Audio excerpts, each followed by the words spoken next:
Right ఇవాల్టి నుంచి Telangana assembly శీతాకాల సమావేశాలు ప్రారంభం కానున్నాయి. ఇవాళ సభ ప్రారంభమై జనవరి 2 వరకు వాయిదా పడనుంది.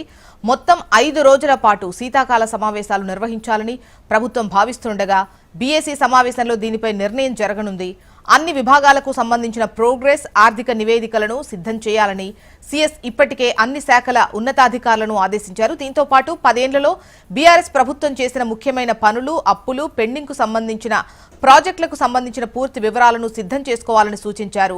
రేవంత్ రెడ్డి ప్రభుత్వం ఈ 2 ఏళ్లలో చేపట్టిన సంక్షేమ అభివృద్ధి కార్యక్రమాలు, కొనసాగుతున్న పనులు, పెండింగ్ ప్రాజెక్టుల వివరాలను రెడీ చేస్తోంది ప్రభుత్వం. ఈ సందర్భంగా ప్రతిపక్షాలు లేవనెత్తే అంశాలపై వివరణ ఇవ్వడంతో పాటు వాటిని కౌంటర్ చేయాలని మంత్రులకు సీఎం రేవంత్ రెడ్డి దిశానిర్దేశం చేశారు.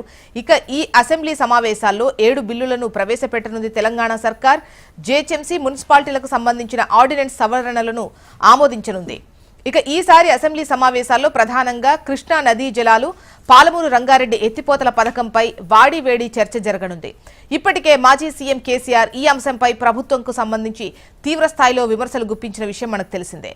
కాగా సీఎం రేవంత్ రెడ్డి కూడా అదే స్థాయిలో తిప్పికొట్టారు. దీంతో పాటు జీహెచ్ఎంసీ వార్డుల పెంపుపై అభ్యంతరాలను కూడా బీఆర్ఎస్ లేవనెత్తే అవకాశాలున్నాయని, ఇక నుంచి తాను అందుబాటులో ఉంటానన్న మాజీ సీఎం కేసీఆర్ సభకు హాజరవుతారు. అయితే శీతాకాల సమావేశాలు పూర్తయ్యే వరకు కేసీఆర్ వస్తారా లేక ఒకరోజు మాత్రమే హాజరై వెళ్తారా అన్నది ఆసక్తికరంగా మారింది. మరోవైపు హిల్ట్ పాలసీ, కాంగ్రెస్ హామీల అమలు అంశాలను అటు బీజేపీ లేవనెత్తనుంది.